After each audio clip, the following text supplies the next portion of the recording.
In the scriptural justice system, the highest authority, the Most High Yah, is the judge and the jury. The seed of Israel are his children. These are their stories. Good. Now we're moving into the plant side of the Torah diet, which is less complicated than meat, but still has a few important layers to unpack. Let's run it step by step. Number 1. Plant life in Torah.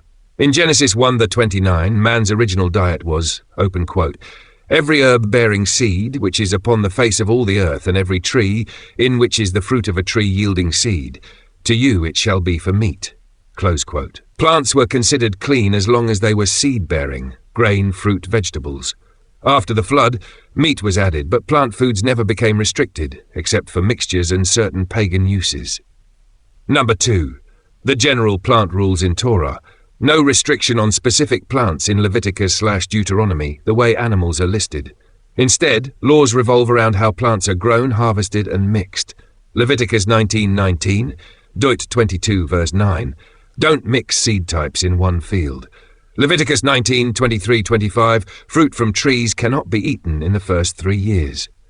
Exodus 23:19, Deut 22:10, don't cook seed in pagan mixtures, no boiling kid in mother's milk, no crossing clean-unclean in pagan rites. Clean versus unclean plants equals more about pagan corruption and hybrid practices, not lists of forbidden plants. Number 3. Mushrooms and fungi. Mushrooms, yeast, molds are not seed-bearing plants. They reproduce by spores. Torah doesn't list fungi at all. Some Torah keepers consider mushrooms unclean by principle, since they don't fit Gen 1 seed-bearing herb definition. Others permit them, arguing Torah never forbids them, and fungi aren't animals. Grey area. If you stick strictly to Genesis 1:29, mushrooms equals not seed-bearing equals avoid. If you stick to Leviticus, which never bans fungi, mushrooms equals clean. Number 4. Spirulina, algae. Spirulina is a blue-green algae, technically a cyanobacteria, not a seed-bearing plant. Like mushrooms, Torah never names it. Some scholars argue algae equals herb of the water, so it's fine.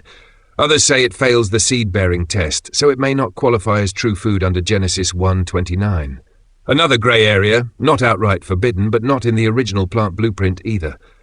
Number 5. Clean plants by Torah principle. Anything that is seed-bearing, fruit-bearing, or herb-bearing, grains, wheat, barley, millet, rye, spelt, legumes, beans, lentils, peas, fruits, apples, figs, grapes, pomegranates, dates, etc. Vegetables, leafy greens, root crops, cucumbers, melons, onions, garlic, nuts and seeds, almonds, walnuts, flax, sesame. Number 6. Questionable or pagan-linked plants. Plants directly used in pagan rituals or hallucinogens could be considered unclean by association, sorcery, witchcraft. Poppy, opium, some nightshades, mandrakes were associated with fertility rituals. Cannabis isn't named but debated. Some argue it was cannabism in the temple incense, others reject. Now the summary. Torah does not list unclean plants like it does animals. The base rule, seed-bearing equals food. Mushrooms, algae, spirulina, grey zone, not seed-bearing, so opinions differ. Plants used for sorcery, witchcraft, spiritually unclean.